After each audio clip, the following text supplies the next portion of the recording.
Hello guys, welcome back to my channel Himanshu Khanna voice over. तो आज हम कोई माइक ऑन सेशन नहीं करने वाले। आज हम कोई स्क्रिप्ट रीडिंग नहीं करेंगे। कुछ स्क्रिप्ट्स मेरे पास अभी भी पड़ी हैं, सब्सक्राइबर्स के थ्रू भेजी गई, यानी आप लोगों ने जो मुझे स्क्रिप्ट्स भेजी हैं जिन्हें परफॉर्म करूंगा। बट येस, आने वाले सेशंस में उन्हें ज़रूर हम उनकी रिकॉर्डिंग्स करने वाले हैं। आपके पास भी अगर कोई स्क्रिप्ट है तो आप scripts@himanshu@gmail.com पे वो भेज सकते हैं।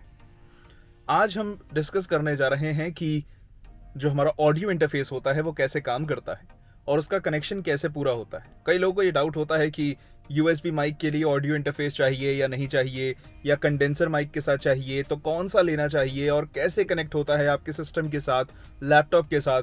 तो वो आज हम सारे डाउट्स क्लियर करने वाले हैं। तो चलिए इस वीडियो को अब हम शुरू करें, आगे बढ़ाएं। अब सबसे पहले अगर हम यूएसबी माइक्रोफोन की बात करें, यानी एक ऐसा यूएसबी माइक्रोफोन, ये है ऑडियो टेक्निका का, ठीक है। इसके आप एंड पे देखेंगे दोनों ऑप्शन है, XLR भी है एज वेल एज USB भी है। तो ये दोनों तरह से लग सकता है। अगर हम इसे USB के थ्रू लगाएं, जो कि बाकी माइक्स होते हैं USB वाले, तब इसके साथ हमें ऑडियो इंटरफेस की ज़रूरत नहीं पड़ेगी। आई रिपीट, नहीं पड़ने वाली। ऐसा ऑडियो इंटरफेस होता है। यह है ऑडियंट कंपनी का ID4, ठीक है, इंटरनेशनली रिकॉग्नाइज्ड बहुत ही पॉपुलर ऑडियो इंटरफेस है। यह आता है आपका तकरीबन 13-14 हज़ार रुपये का। और इसके बारे में थोड़ी और जानकारी मैं अभी आपको देता हूं, बट पहले USB माइक्रोफोन के बारे में पूरी बात कर लें। आपको वायर मिलती है USB माइक्रोफोन की, वो ऐसे होती है जिसका एक एंड है USB का और दूसरा एंड आपका जाता है माइक्रोफोन के पीछे। तो इसका एक एंड मैंने माइक्रोफोन के पीछे लगा दिया है। अब USB जो एंड है उसको आप अपने कंप्यूटर या सिस्टम पे लगाएंगे। ये उस वायर का दूसरा एंड मैंने अपने लैपटॉप पे लगा लिया है। अब आप ऑन करेंगे ऑडेसिटी सॉफ्टवेयर। अब जब आप ये ऑडेसिटी ओपन कर लेंगे, यहाँ पे जो माइक्रोफोन का आइकन है इसको आप क्लिक करेंगे तो आपके पास माइक्रोफोन का नाम आ जाएगा ATR USB माइक्रोफोन। आपका जो माइक्रोफोन होगा उसका नाम आएगा। मेरा ये ATR माइक्रोफोन है तो इसका नाम आ गया। इसको आप सेलेक्ट करेंगे तो आप रिकॉर्डिंग स्टार्ट कर सकते हैं। और अगर आप देखेंगे जैसे ही हमने USB लगाया, इस पर एक लाइट ऑन हो गई इस माइक्रोफोन पे। तो यानी कि ये अब ये जो हमारा USB माइक्रोफोन है वर्किंग पे है। इसके साथ स्टैंड मिलता है, आप इसको स्टैंड पे लगाइए एंड अपनी मस्त रिकॉर्डिंग स्टार्ट करिए। तो अब अगर हम बात करें हमारे जो ऑडियंट ID4 ऑडियो इंटरफेस है, इसमें आप देखेंगे ये XLR केबल लगी हुई है, ठीक है। This is called XLR cable.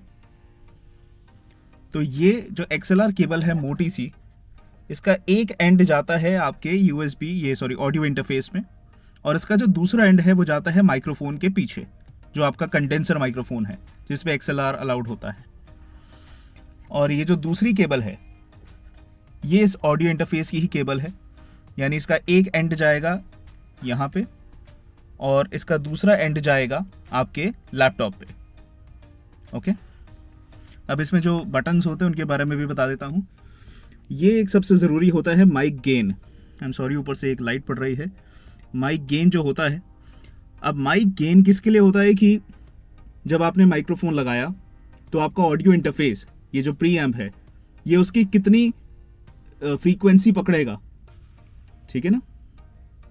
जब गेन आप जितना ज़्यादा बढ़ाते रहेंगे उतना ज़्यादा वो उसकी वॉल्यूम कैच करेगा। एक कंडेंसर माइक्रोफोन में मैं इस लेवल पे रखता हूँ इसको, तो अच्छी खासी वॉल्यूम रिकॉर्ड हो जाती है। एंड जब भी आप कंडेंसर माइक्रोफोन लगाएंगे तो मोस्टली सभी कंडेंसर माइक्रोफोन्स में आपको एक्स्ट्रा पावर रिक्वायर्ड होती है, जिसको हम कहते हैं फैंटम पावर। तो जो फैंटम पावर है वो तब ऑन होगी जब आप यहाँ पे ये 48 W लिखा हुआ है, यानी 48 वोल्ट्स, इसको ऑन रखेंगे। अगर इसको ऑफ हो जाएगा तो वो माइक आपका नहीं चलेगा। आपको इसको हमेशा ऑन रखना है। एंड जब आपने यहाँ पे मॉनिटर्स लगाए होंगे, यानी जिसको हम स्पीकर्स कहते हैं लेमन लैंग्वेज में, रिकॉर्डिंग्स के लिए वो अलग होते हैं, मॉनिटर्स कहते हैं उन्हें। तो उसकी आप वॉल्यूम आउटपुट, यानी आउटपुट आप यहाँ से सेट कर सकते हैं। बाकी किसी चीज़ का आपको ऐसा कोई ध्यान नहीं देना। आपको इन दो चीज़ों पे ध्यान रखना है, गेन, मेजरली तो गेन। अगर आपने मॉनिटर्स लगाए हैं तो इसकी वॉल्यूम पे भी। अब जैसे ही मैंने ये इसकी जो वायर है, केबल है, वो लैपटॉप से कनेक्ट करी, तो आप देख सकते हैं इस पर लाइट ऑन हो गई है, 48 वोल्ट की भी और स्टेटस की भी। अब मैं अगर 48 वोल्ट जो पीछे बटन है उसको बंद करूँगा तो ये लाइट बंद हो जाएगी।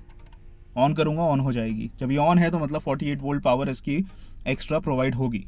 और अब आप देखेंगे कि ऑडेसिटी में जब मैंने अपना ये ऑडियो इंटरफेस लगाया है तो उसका नाम डिस्प्ले हो रहा है ऑडिएंट ID4। तो आपका जो भी ऑडियो इंटरफेस होगा उसका नाम यहाँ पे डिस्प्ले होगा। आपको ये सिलेक्ट करना है, तब जाके आपके माइक की रिकॉर्डिंग स्टार्ट होगी। तो आई होप आपने ये ऑडियो इंटरफेस और ये माइक्रोफोन्स का जो कनेक्शन है उसके बारे में समझा होगा। जब हम गेन की बात करते हैं तो अलग अलग माइक्रोफोन्स में गेन का लेवल आप अलग सेट करना पड़ता है आपको। जैसे डायनेमिक माइक्रोफोन वो बहुत ही कम फ्रीक्वेंसी पे काम करते हैं, इसलिए आपको गेन काफ़ी बढ़ाना पड़ेगा, तब जाके आपकी वो एक अच्छी वॉल्यूम कैच करेंगे माइक पे। वही कंडेंसर माइक्रोफोन्स जो कि बहुत हाई फ्रीक्वेंसी पे काम करते हैं, तो आप गेन कम भी रखेंगे तो भी एक अच्छी खासी वॉल्यूम आपकी कैच करेगा। तो ये था आज का हमारा सेशन हमारे ऑडियो इंटरफेस के बारे में, माइक्रोफोन्स के बारे में। आई होप अब ये और क्लैरिफाई हो गया, आपको और क्लियर हो चुका होगा कि ये कैसे काम करते हैं।